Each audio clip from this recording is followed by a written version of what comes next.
Ladies and gentlemen, Brian Harris, the President and CEO of H&H Metal Source, will be moderating our panel and will introduce the rest of our panelists. Brian, to you. Thank you, Lee. Good morning to you all. Also, as the Chairman of the Downtown Development Authority, I'd like to extend my welcome to you as well. The panel discussion we've assembled for you here today involves a case study on the medical mile, the mechanisms and the benefits of collaboration, as well as the benefits to the community.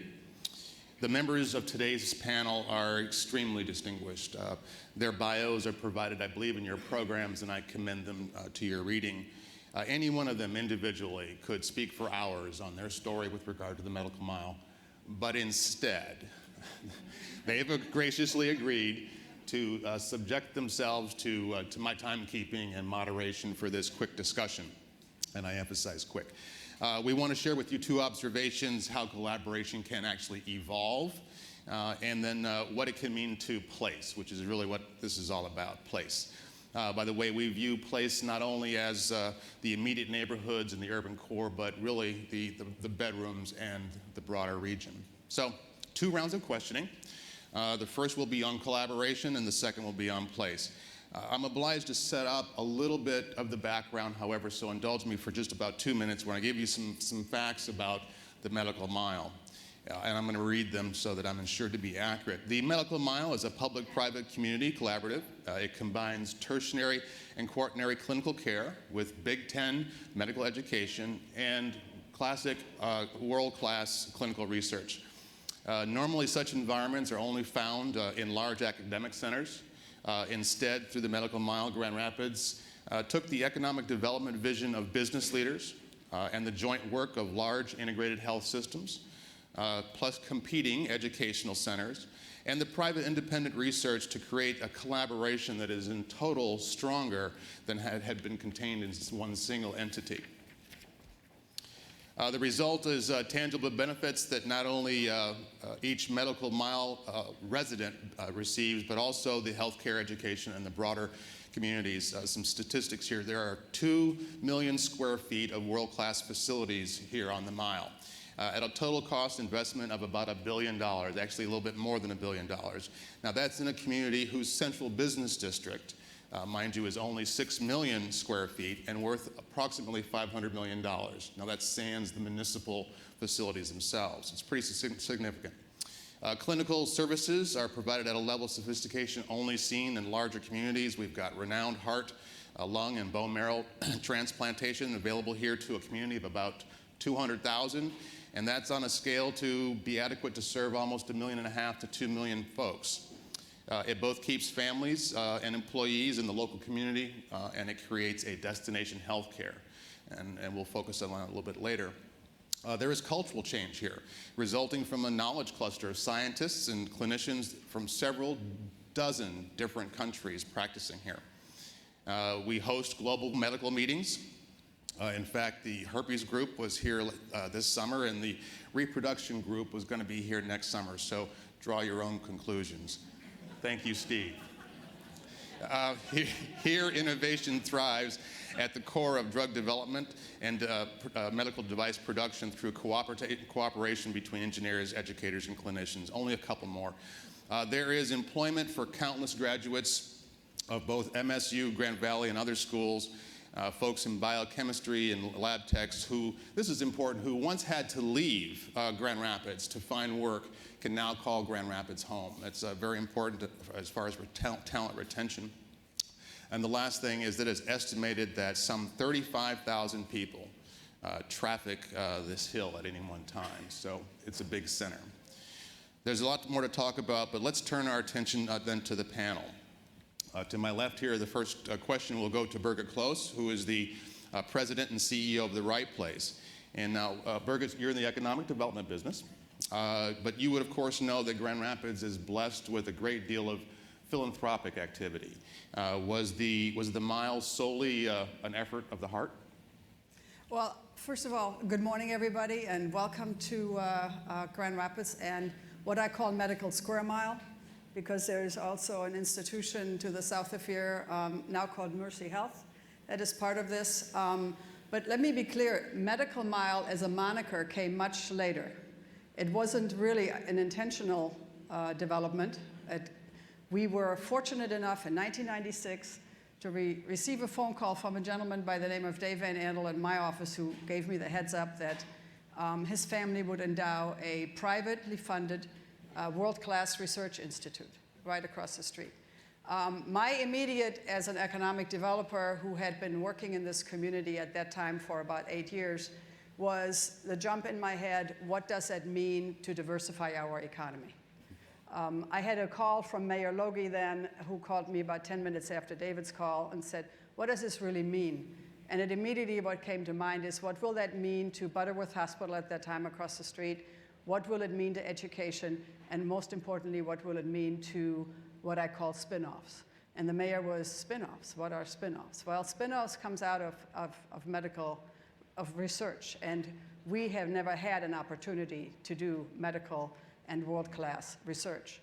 In our board, the Right Place Board, in collaboration with VAI, took that about 3 or 4 months later and hired Deloitte Consulting to say, okay, we're getting something that we had not expected, absolutely not expected, to be in the development of medical world-class research. What does it mean? How do we take it and develop it into an economic development strategy, not just a standalone institution?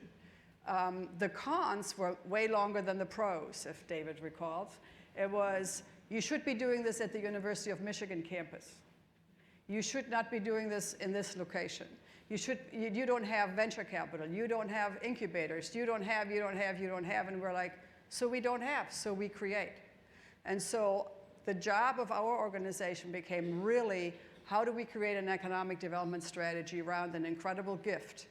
And it involved creating a smart zone. You're sitting in it, and which includes an incubator at Grand Valley. Venture capital is now available.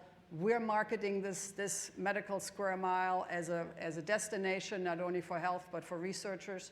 So it became really, it took on a life of its own, and it involved a number of collaborative partners from whom you will be hearing shortly. Great. Thank you, Birgit. So if I got this right, philanthropy is a key ingredient, of course. Absolutely. But the real legs get developed when you create a strategic vision, and that vision is embraced by community leaders, thought leaders, and so on. Very good. Thank you. Rick Breon, President and CEO of Spectrum Health. So you've got the high ground up here, right? I mean, and why not just grow this whole thing sort of on your own, as maybe many corporations with these kind of assets in another community might do? What is it about collaboration that makes this work? Well, Brian, first of all, let me also say welcome to Grand Rapids and thank Mayor Hartwell for the weather. But Spectrum Health was formed as the merger of 2 hospitals back in the mid-90s. And it was originally done to stem the medical arms race that was going on.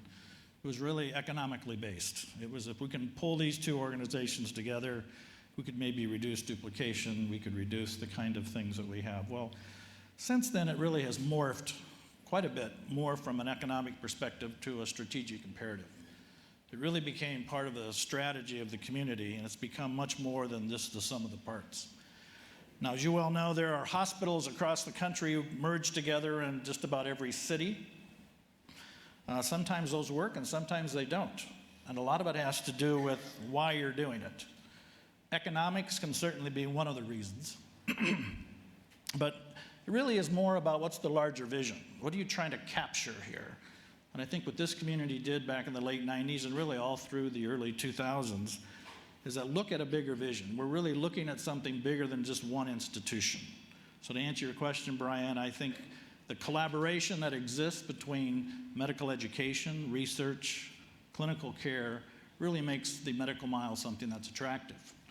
When we go out and recruit physicians, in many instances, these physicians want an appointment to a medical school. They want some kind of research capability, because many of them also do research in addition to clinical care. And if you can put all those things collaboratively together in one location, I think you'll have something that sells to people who want to come to Grand Rapids. Now, we are getting better at this. I would like to say that we are a well-oiled machine. We are not. We're getting much better at this collaboration. We're getting much better at trying to make sure that the sum of our parts works. And I think the thing that's probably most important than anything else, the thing that gets noticed by people who come here, it's not the facilities, although they're great. It's not really the logistics of everything or the people. It's really the attitude of the people that makes a difference. The attitude here is a very can-do. We look at something, and if there's obstacles, which there will always be obstacles, as Birgit inundated, there's a ton of those kinds of things, but we get past those because we're looking at something we can do together. So it's a very impressive array of services, and I think it's better served being in a collaborative effort than trying to do it on your own. Got it.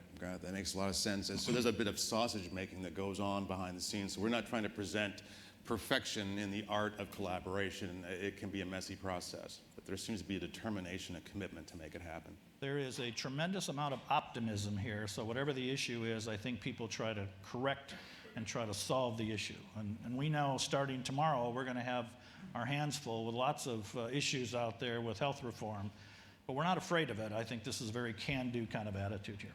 Excellent. Thank you, Rick. President of Grand Valley State University, Tom Haas. I'm going to have to peek around the corner here to see you, Tom. So you've got about 25,000 enrolled here from your primary campus in Allendale, throughout the region, and of course I see the name up on the building here at the top of the hill. It's sort of an opening question for you. What is your participation on the mile from an educational standpoint, and does that sort of dilute the focus? If I read from your bio, the focus is on liberal education, fostering critical thinking, problem solving, and cultural understanding. How does that connect? Well, we heard it from Bruce. It is STEAM. It's with the arts. And I think that Grand Valley State University is part of the mortar that keeps these bricks together up here on the hill. And our ability, we're very young, I'll describe this in a second, our ability to be flexible, to anticipate, to adapt is part of our core value set at Grand Valley State University. I mentioned 25,000 students. Today is a historic day in our history. On the 30th of September 1963, we welcomed the first 226 students to Grand Valley over in Allendale. Then in 81, we opened up here in Grand Rapids. So, and now, as you mentioned, almost 25,000. But if I drill down a little bit more, we are investing in engineering and STEM and health professions and in nursing. We have grown now from those 226 students with now almost 100,000 alums, most of those individuals living here in West Michigan. We represent 47 states and 82 countries here at Grand Valley. And then here in Grand Rapids, we have what's called the Pew Campus. We have 40 acres. We've invested about $250 million since 1981, and about 12,000 students come back and forth from Allendale to take courses right here on the Hill and in Grand Rapids. And right here at our center, we have over 5,000 students daily taking courses. So our contribution, I think, really is in light of talent and talent development. And it really does come down to collaboration. We can see right up here, and responding to community needs. In terms of our investments in health and health sciences, we have undergraduate programs, we have graduate programs leading to applied doctorates, we have PT, PA, biomedical sciences, health administration, OT, dosimetry, a couple of new ones in public health, and a new one in speech pathology. And we work together very collaboratively. I've known Dr. Simon for now over 20 years. We came here and started a great program to attract and keep students right here that want to be doctors. They take some of our best and brightest, and we have those individuals out of our honors college, and they can move right on into MSU's medical school. We have around 7,000 internships this year with clinicals, and we work within the business community right here in Grand Rapids. We have our professional master's degree with Spectrum. We have still student affiliations with the Van Andel Research Institute. We have interprofessional work in a number of agencies, including the Saints. And so we really are getting it done, but only through collaboration and the complement of each other. That's fascinating.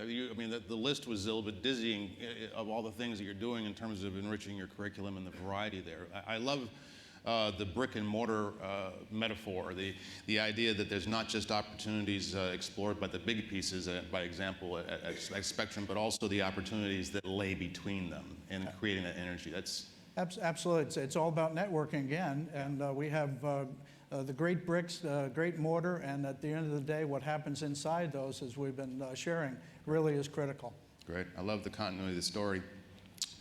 David Van Andel here, who's the chairman and CEO of the Van Andel Institute, just across the way. We call it the VAI sometimes for short. There's a lot of pretty cool biomedical science going on over there. We had an interesting conversation earlier where you spoke of Tier 1 visioning, and you also spoke about knowledge clusters. Could you perhaps separately even speak to their collaborative application here on the Mile? What is Tier 1 visioning, and what do knowledge clusters have to do with the Mile? Be happy to. Good morning, everyone. As I explained earlier in another conversation, I believe a community needs to have what is known as Tier 1 and Tier 2 visionaries. Tier 1 visionaries, and I'll use the analogy of golf, which I'm not very good at, but trying to get better, are the types of people that can stand in the middle of a forest and instead of seeing all the trees, can see a golf course and how it would lay out. These types of people are the types of people you need to get the process started. They need to be the ones that can look out over the landscape, see where the opportunities are, and say, we can do something here because of this.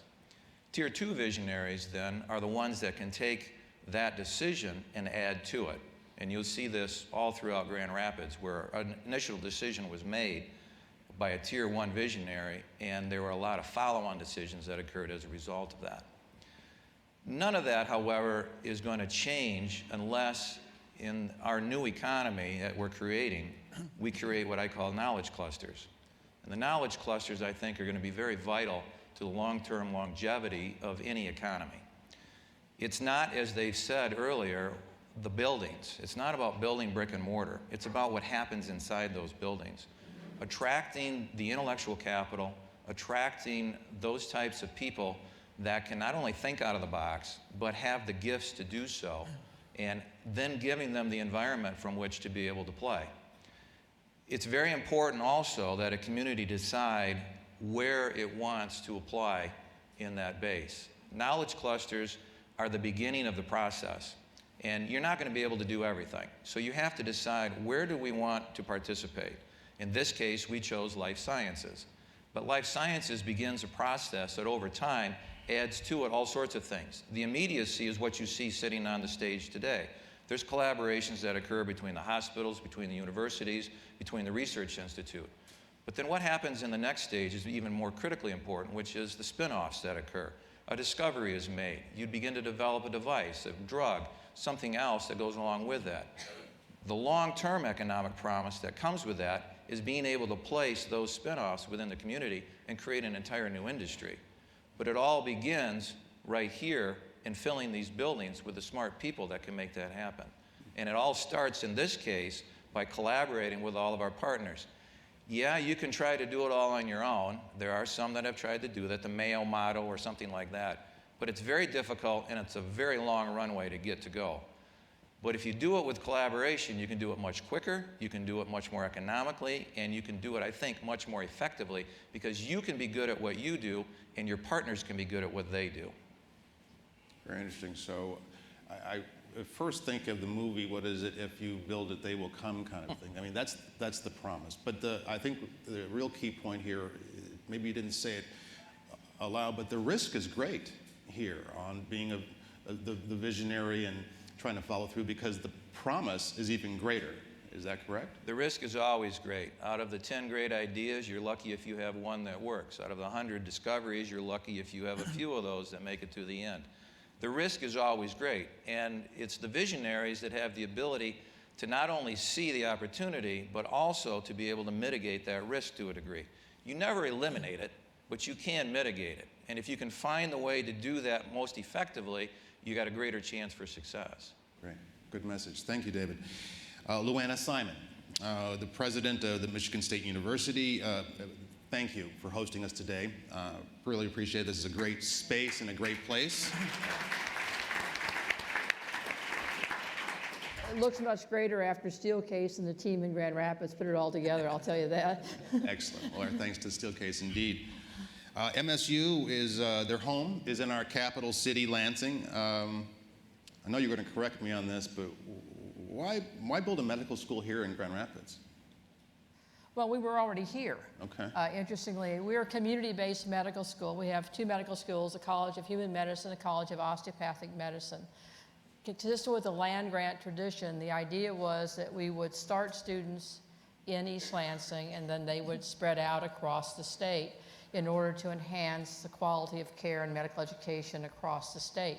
So the College of Human Medicine from its beginning had students in 3rd and 4th year classes in Grand Rapids. We were sponsoring residency programs on behalf of the community. The question was, as David said, what's the big idea?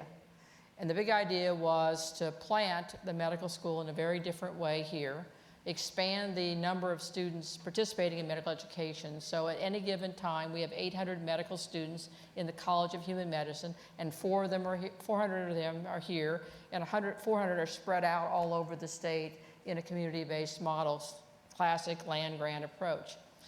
The idea was to elevate the game of every partner.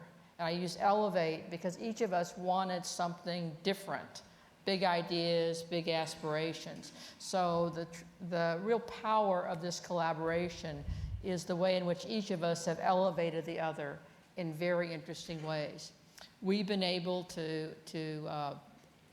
expand, but also make better medical education. There'll be some new developments I think you'll be hearing about in the course of the next few months about a change in the concept of medical education that would not be possible without the partnerships here. In addition, we were able to strengthen research by augmenting and complementing the work that was already in Grand Rapids, the plans that were already here to help us be better. But this can-do spirit is what it's all about. And without that, then you run into so many little nits that you don't have the strength to get over and you can stop. And I must tell you, there were many, many of those. But it was the community's mission under which this project is the implementation. It isn't our missions kind of merged together. It's the community's idea of what it wanted. And we're all part of that big dream. And it's exciting to be here. Mm-hmm. Very good. You know, one of the lessons that I think I picked up when I was at CEOs for Cities in Portland was they talked about their transportation and the rail program. And once they made the commitment to put iron rail, I mean, right there in the street, that sent a signal. They always had sort of urban transportation buses, but that commitment, is that similar here by putting this structure, this significant structure here, a signal? It is a signal, and the other way I would think about it is for those of you who live in major metropolitan areas, and it takes you forever to get across the city. It only takes about an hour to get from here to East Lansing. And so there isn't a sense of definition, so there's a free flow as well, not simply of the people who are here, but let's say the veterinarians who are very critical to drug trials. Those people can easily get here and be part of the work. So, but Grand Rapids for the College of Human Medicine is really the hub, and we plan to expand further a little bit down the hill because unfortunately our partners are too successful. And as a result of that, we've been bunking in with Grand Valley, we've been bunking in with VAI and with the hospitals, and we'll continue to bunk in as long as they'll permit us. But they're all so successful that we're going to have to sort of think about some new space as well. Great. Well, we look forward to the development down the hill yet. There's property available, I hear. Roger Spulman, if I have it right, you're the regional president for Trinity, is that correct? As well as the CEO for Mercy Health. That's right. Very good. That's right. So you know I don't mean to be sort of indelicate about this, but with all this development going on, with Spectrum, a competitor, so to speak, right? Central, and I see your name on the building, and just a little bit to the east there. Isn't this really a competitive Isn't this more of a competitive threat? How do you view this activity as not a competitive threat? Well, again, thanks, Brian, for the question. That's what people would like to think of, that we're competitors. And we are competitors, but we're not enemies. And when we talk about the medical mile, and I really like Birgit's characterization of it, the medical square mile, because we're just right over there. I can see our hospital, and we're our Grand Rapids Hospital. And Trinity is a national corporation, healthcare organization. We're in 21 states, 85 hospitals across the country, and we have great assets right here in West Michigan and in this region.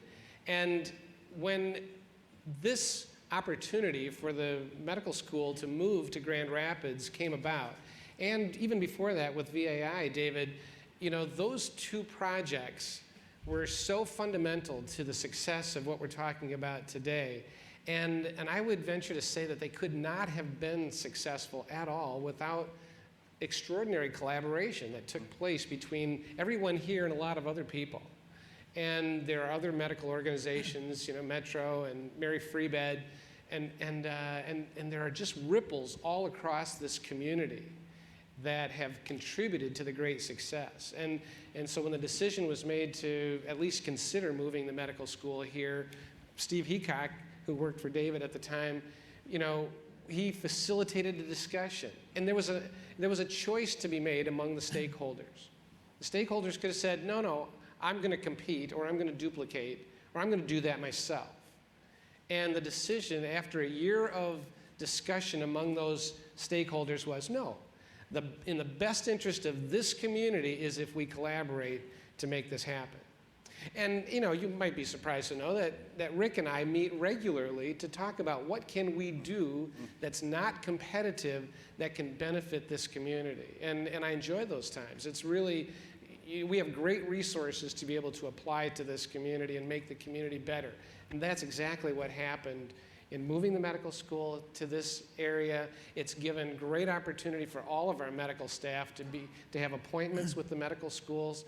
We've had, as Luana said, we've had a long history of the College of Osteopathic Medicine in Grand Rapids and Muskegon, and this region has been the beneficiary of recruiting those primary care physicians back to this area. As Rick said, tomorrow's an important day as we kick off the Affordable Care Act. The pressure point is, will there be enough primary care providers to make that, to power that? Well, Michigan State University has made a tremendous contribution to this region in providing primary care doctors all across the region. And so I think we've got great opportunity to be successful. Excellent. Great perspective. I don't think you actually used the phrase, but I think we've talked before, and someone in a previous presentation here played with the word collaboration, and I think they called it co-liberation, and I don't recall. Co-laboring. Exactly. We speak of co-opetition here. Right. Is that correct? Is that Yeah. just another way of looking at cooperating in a competitive As way? I said, we still compete, but none of us would be as good as we are without the benefit of all the activity and all the synergy that's created in this area. And I'll tell you, if any of you have young people who are considering a career in healthcare, you have to look at this area. Because with Grand Valley, with Michigan State, both medical schools active here, with Ferris, and the number of allied health professionals they train, on and on and on, the list goes. Within walking distance, the Andel Institute, there is so much here, and if you want to talk about value for your dollar, there aren't very many places that would give you as rich an experience. It's because of the cooperation of all of these entities. And you could say we're competitors. The universities, they compete for the same students, but at the end of the day, the whole region really benefits because of it. Thank you, Roger. I appreciate that. We're going to sort of go to round two, and I think we've got a little bit more exploration to do on the mechanism of collaboration, but let's talk a little bit about place and what it means to place. So Birgit, we've got over $1 billion invested up here, and in the span of a relatively short time, and given other developments, we've got all these state-of-the-art sort of structures here. In economic development, is that the name of the game? Is that what it's all about? Do we win? We have already won with what's happened up here, but every economic developer that I know and every region that is represented here is looking for a game changer. It's looking over time about how to diversify their economy, whether that's Cincinnati or Cleveland. So we were given the gift of these 5 institutions that gave us the opportunity to really look at a totally new economic development strategy, not giving up our manufacturing strategy, which you heard is coming back. We have always had a very strong manufacturing base, but it plays very importantly into what you've heard here today. If any one of the docs or the researchers are actually looking for or invent something, have an idea, want to improve on a device, what are you going to do? You need engineers, you need prototypers, you need tool and die makers, you need all of that base that we've had here for 100 years to actually make happen what these folks up here are doing on this hill. So the game changer that Bruce Katz talked about in his previous conversation actually is happening between these 5 institutions and gave us, as an economic development organization, a totally different thing to market. Are we marketing the buildings? No. What we market is this cluster that is growing up here of incredible talent and intellectual capacity. That is what we're really marketing. The research that goes on there, the healthcare that goes on here, and the collaboration that happens between those 5 institutions. Most importantly, it helps in talent attraction. If I'm in Boston, in Silicon Valley, in Sweden, or in Germany, and I look at coming to Van Andel or Spectrum or any of the others, I also look at what else can I do? How can I collaborate? I don't just come to be a doc at Spectrum or Mercy Health. I still have to get used to that. I also come to be a professor at Grand Valley or Michigan State. I come to be a researcher at the Van Andel Institute. The other spin-offs that we have seen, or the other growth that we have seen, are in our medical device industries. We have a cluster of over 40 med device companies. They are building on this collaboration up here. We manage that cluster. We have seen our incubator grow, which is housed with Grand Valley. We have seen venture capital grow for med device. Spectrum Health now has Spectrum Innovations. There are spin-offs coming out of there. So that is our economic development strategy. It's not about the buildings. It's about what's happening in the buildings and commercializing it into high-paying jobs and talent attraction. Excellent, excellent. That's the payoff. Just before moving on to Rick, is there a formality to cluster formation? Do we have a set number of clusters? We talk about knowledge cluster. What are some of the other ones that? Well, we have a very, very deep advanced manufacturing cluster that is still the largest part of our economy. The second largest cluster is, in fact, the 5 institutions that are sitting up here. It is the life sciences, health sciences cluster. Another large cluster that Bruce mentioned is the food processing and agricultural cluster. And then, of course, education, et cetera. So we have a number of clusters which give this region an incredible opportunity at diversification and not being dependent and not being hit as hard when strange things happen in the world economy, because some of them are very counter-cyclical. Excellent, thank you. Rick, I'm going to give you sort of 2 parts, if it's okay. If you want to piggyback on anything that Roger was speaking about, how the co-opetition thing works, that's helpful. And also, if you would, let's bring this a little bit to the human side. What does all this activity collaboration mean to persons? You talked about destination healthcare.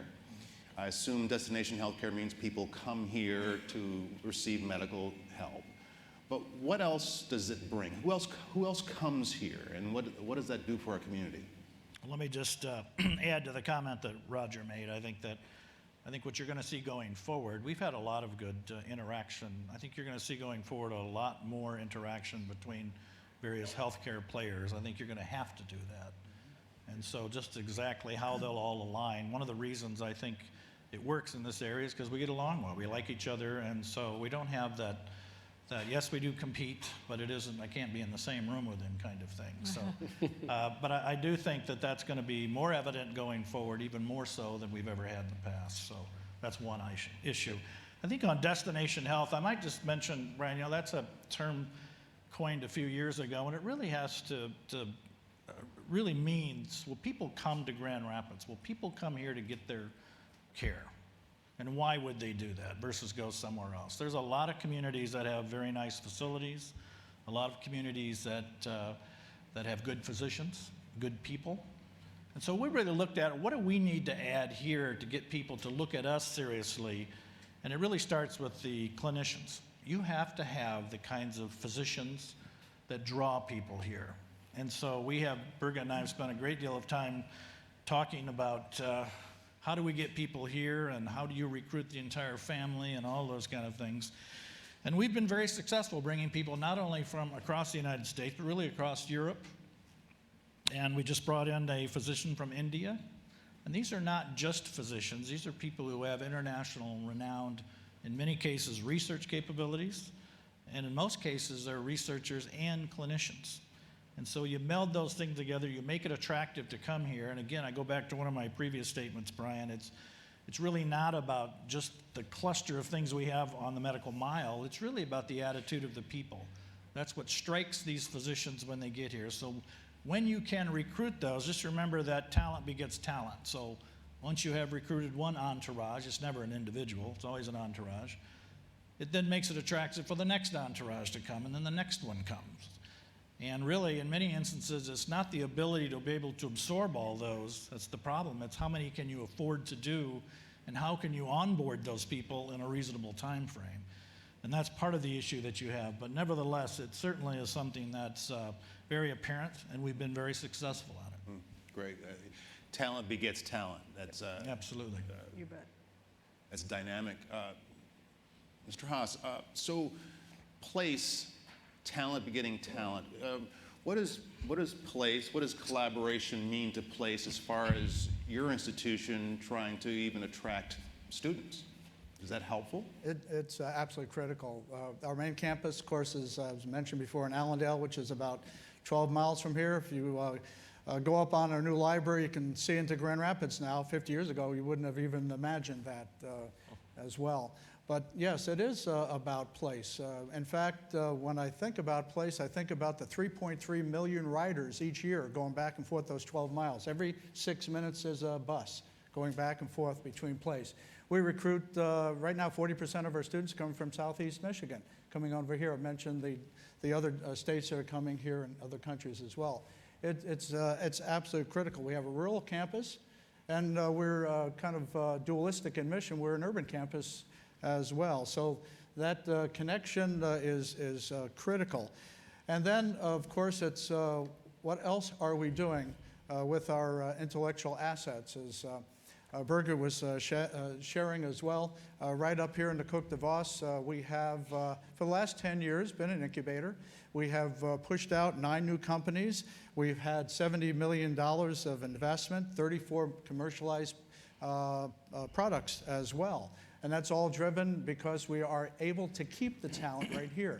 The idea of clinicals and internships, so critical. It is about the place and about those connections with many industries and companies in the health arena and beyond as well. And when I can show to folks that 75% of those that are working in the most recent graduating class, which was 5,300, are working right here in West Michigan, we're making those connections. It's about attracting, it's about then retaining them, and place is so critical with the partnerships that we have with so many. So I continue to the word, it's just not collaboration, but it really is about complementing one another. It's interesting, Jerry Bergen earlier spoke that some of the nexus of the motivation for much of this activity has been on how do we get our kids to come back, or how do we get them to stay, right? I mean, because that's our future talent. Will you remark, what is the retention rate for students at GVSU to stay here in the state of Michigan and in our community? Do you have that information? Well, we're, for total numbers and most recent class, we're in the 90%, 84% are staying in Michigan, 84. working 75% working in Grand Rapids and the surrounding communities. Awesome. We're a brain gain. Brain gain. Not brain. I love it. I love it. Not So David, I was going to talk a little bit about with you, or ask you to speak about the culture of innovation. But you know, we've covered a lot of ground about attracting talent here, and your workforce, your body is hugely diverse. How many languages, cultures do you think you employ over there? At least a couple dozen. Couple dozen. Yeah. What has been, it's obviously strong work for you to attract them for the work that they want to do, but what about the living part of it? How are we doing as a community in welcoming them, encouraging them to stay, and integrating them in the community? What's your feeling about that? Well, it's a really important part of attracting good talent. The community at large plays a very important role in making that all work. But it starts with the smaller community within the discipline of what you're trying to attract them to. And by that, what I mean is that we look for what I call the entrepreneurial quotient within attracting our talent. The types of people that are comfortable not with the big security blanket wrapped around them, but want to play and draw outside the lines a little bit. They want to push the boundaries. And then they're comfortable doing that. I grew up in an entrepreneurial home, and my dad and his business partner were both entrepreneurs. So I understand the importance of that and what drives people to make that want to happen. But creating that culture, you cannot create entrepreneurs, but you can create a culture where entrepreneurs can be successful. And I think the community at large plays a huge role in doing that. You not only want to work here, you want to live here, you want to play here, you want to raise a family here. You have to have all the aspects that go with that. I've always said that when I'm out recruiting, if I can get them here, I've got them. But it's a big step to get them from saying, okay, I'm kind of interested, to physically moving and getting them here for an interview. Once you do that and they see what happens around here, then they begin to understand. It's one thing to talk about all the collaboration that goes on here. It's another thing to live it and feel it. There is an energy that gets driven out of that. There is an excitement that happens with that. And it's very important, I think, that these people see that and see that there are opportunities for them if they come here. Nobody wants to be stifled in their creativity. Nobody wants to be shut off from what it is they want to pursue, their passion of research or whatever it is. But they have to see that the community also embraces that. You have to be willing to fail upon occasion and learn from that. You have to be willing to go out and support those types of people financially and other ways. You have to be willing to give them the resources from which they can then do that thing they do, that magic, so to speak, that they're capable of doing. But it's a community at large that has to embrace this. I mean, you're seeing currently today a community with art prize going on and all sorts of other things. You're seeing a community coming together and embracing a piece of the culture of this community. That's a great message to be sending. When I try to recruit, it's these 2 weeks out of the year that I try to bring people here so they can see that. You know, it's one of those great aspects of being in Grand Rapids in West Michigan. But it is that culture that's very important, and without that culture, I don't think you get the best and the brightest from around the world to say, okay, I'm willing to rip up the stakes and move my family here to be able to do what I want to do. They have to have that overarching reason to want to come.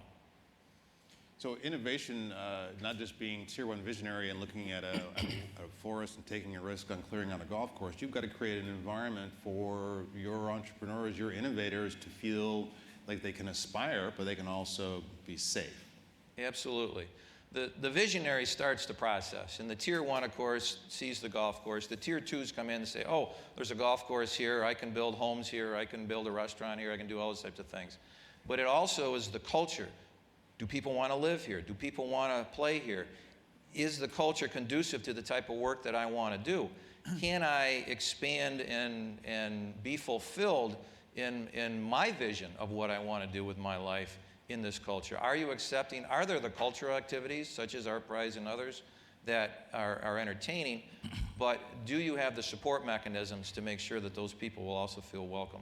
Excellent. Thank you. So it's not just the zombie walks and the pillow fights, right?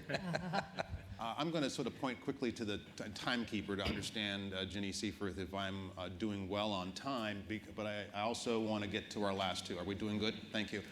Then what I'll do, Luann, I'm going to skip and come back to you because I'd like you to close a little bit later. Roger, we all are in a mad race across the country for talent, and we talked a lot about talent attraction and the things that happen here. And if you lay over the idea of talent attraction with the secret sauce that we have in terms of collaboration, we have a certain way of collaborating. I wonder, do you suppose the next gen, these people we're trying to attract, have the same model for collaboration? Do they collaborate in the same way? Great question, and I would say that the models of collaboration are very different in the next generations that we're trying to attract. And what brought all of this resource together was in large part the size of this community. Pardon me. And we run into each other at each other's fundraisers, at events throughout the community. Our board members know each other. The size of this community has allowed us to have a measure of accountability that I think larger communities may not have. Mm-hmm. And so it fosters that kind of, because we know each other, and as Rick said, we like each other. It fosters that kind of cooperation. And for us, it's been face-to-face. A lot of it's face-to-face relationships. And I think the generations that are following us and the ones we're trying to reach, they're very good at social networking, much better than we are. In fact, they disclose too much, if anything, and but they live with that. And Facebook, Twitter, and that sort of. That's right. Yeah. Exactly. Very free to self-disclose and very free to work together and interact. So I think that one thing that we can do is to help them. And as we've said before, David cannot.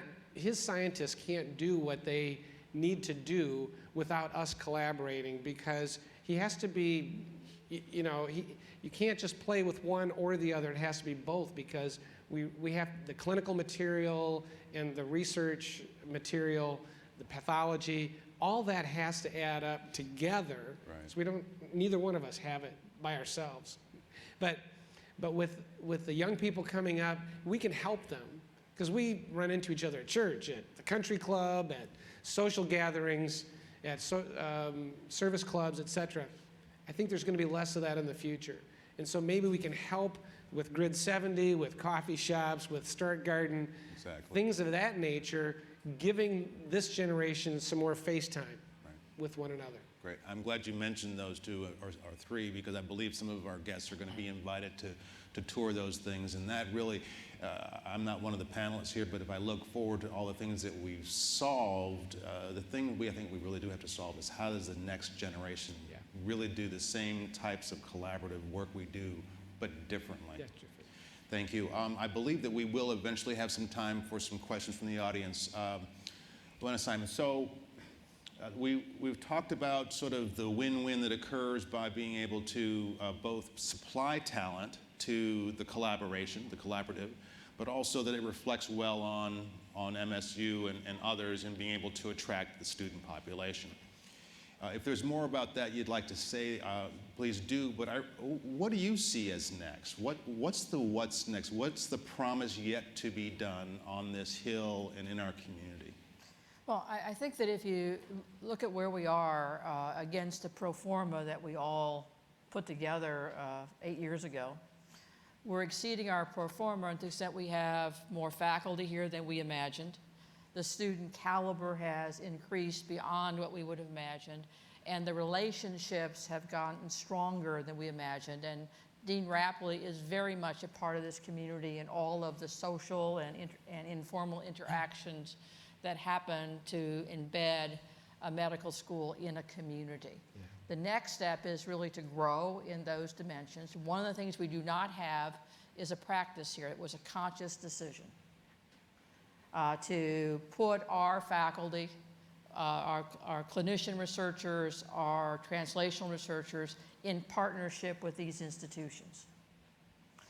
We've also strengthened the partnerships with with Grand Valley and engineering and other areas that were not part of that original mix. Our students are going over the bridge to do graduate programs with Van Andel. So all of those things I think are going to grow and develop. What we want to have is this be, for Michigan State University, to be the greatest assist leader for this community. And that each of the institutions that are our partners are much better as a result of the capacity for us to work together and embed people in their organizations. As a result, we want to be better on all those quantitative measures that universities are also measured on, but also we want to be a place with a real mission for this community and for this state, and for the state to move forward. You know, we're working in Detroit, but Grand Rapids has to be one of those real beacons, West Michigan, for the development of the state and for the nation. Great, great. So stay tuned. Best is yet to come. So there you have it, right? A healthy dose of philanthropy, an inspiring Tier 1 vision, a mix of business leaders, thought leaders, public leaders, the value of the community and the benefit of the community. You stir it strategically, you keep the co-opetition temperature just right, you have a beer, you enjoy some art, right? Maybe you go down to the market and get some bread, but you come back and viola, as in voila, you have the medical mile. So I'm hoping that you folks have been able to sort of tell what we're cooking, and stay tuned. So thank you very much. The panel, I want to thank you very much. They've been brilliant. And I apologize for having had my back to the side of the audience, but you have a screen, so did you get my good side? I'm assuming we've got some time, Lee, for some questions, and I don't know if you want people to shout them out or if there's a microphone. There's a microphone there. So any questions for any one of our panels? About 5 minutes. Hi, I'm Chris Ronayne. I'm with University Circle in Cleveland, Ohio. It's home to Case Western Reserve, University Hospitals, and the Cleveland Clinic. I wanted to first thank you for hosting us here. It's a great city, and I wanted to ask specifically about the medical mile, square mile, and your thoughts on a neighborhood there. We've coalesced with a group of anchor districts from Pittsburgh to Detroit and Cincinnati, Philadelphia, Boston. Common denominator in the ed-med districts are that they're fast becoming, if not the fastest growing resident district, the second fastest in their respective cities. I think if you look back at places like the Research Triangle, what they feel they missed and they're going back to redo is the resident mixed-use development side of it. Just curious if that's on your radar here in the district, if you have any plans to build a neighborhood and retain your ed-med worker in a place-based strategy. Thanks. Everybody's nodding. Who's going? Rick, I'm thinking he's addressing that to you. Well, I think what we have said for a long time is that we need some affordable housing within walking distance of this mile. And there has been a lot of development downtown, but I would imagine it depends on your economic status whether you consider it to be reasonable or not. But you know, medical students don't make a lot of money, residents don't make a lot of money, and so we have a lot of people who are incredibly bright and we want to keep here, and so we need affordable housing within walking distance. That has been touted everywhere. I know there's a lot of people talking about a lot of different things, but I think that's probably the one area that I would like to stress that we need to develop more than we have up to this point. And I can relate to that too. With right across the river, we have one of our main parts of the Grand Valley State University. We work with the West Side folks very clearly. And now we have purchased property. This is Ford Freeway that we're on right here. On the other side, north of the Ford Freeway. Again, working with the community leaders, community group, to ensure that that type of atmosphere is created so that we have a social justice perspective, but we also understand that we will be moving ahead in certain needs for the community as a whole. That balance has to be there. And if I could add something, Eric DeLong, the Assistant City Manager, sitting right in front of me. The City of Grand Rapids, in collaboration with all of the organizations represented up here, has done a study of this corridor, and they're not just the straight corridor, but the adjacent communities and residential communities, to engage them in the conversation of the growth of these institutions and how it impacts residential neighborhoods, and look at, so that they stay in place, how can we really help those neighborhoods get integrated and have the kind of housing that is being discussed here. Icon on Bond, which is just down the street, is a large residential housing. It's completely full. It's rental property. So yes, the institutions and the city and the economic development organizations were all working on not just the corridor, but the surrounding neighborhoods to address exactly what you asked. Yeah. Very good. Back here on the right, and then further to the right. Hi. Thank you all so much. I'm Tara from Greensboro, North Carolina. And my real question is, where are the rapids in Grand Rapids? I hope somebody will answer that. But my question for you this morning is, in each of your descriptions of how you've come together, you refer indirectly or directly to this kind of secret sauce of the can-do attitude. And I'm wondering if you have any quick reflections for us on how to promote that in our communities. Anyone? David, Somebody go ahead, wants to jump in. jump in on that? It's probably the hardest part, and some of people might call it the West Michigan nice, some people might call it something else, but it is a culture that started long before Medical Mile started, and it's a culture that maybe came with the immigrants when they first founded the area, whatever you want to call it, but it is a culture that has pervaded, and a culture that over the long haul has survived. It's a hard work ethic. It's a collaborative ethic. I mean, when you talk about philanthropy, Grand Rapids is second only to Salt Lake in the giving of money in philanthropic causes. But it also is, I think, spawned from a lot of entrepreneurs that happen to be in the area and continued to live here and promote that type of a culture. It's not something you just go out and say, okay, tomorrow we're going to have this. It's something you're going to have to put the building blocks in place over the long haul to create. But it is a lot of smaller, different pieces coming together that make that whole thing work. Is it secret? It's secret in the sense that there's so many moving parts to it. It's not easy to describe, but I believe any community, given the willingness, can get there. And it takes the visionaries, the business leaders to step forward. It takes the community leaders to step forward, the governmental leaders to step forward and say, we're going to work together. We're not going to compete with each other. We're not going to tear each other down. We're going to build each other up, and we're going to work together, and we're going to make this happen. And once it starts, I think it was said here, talent attracts talent. Once it starts, those types of people then are attracted to that, and it continues to pervade.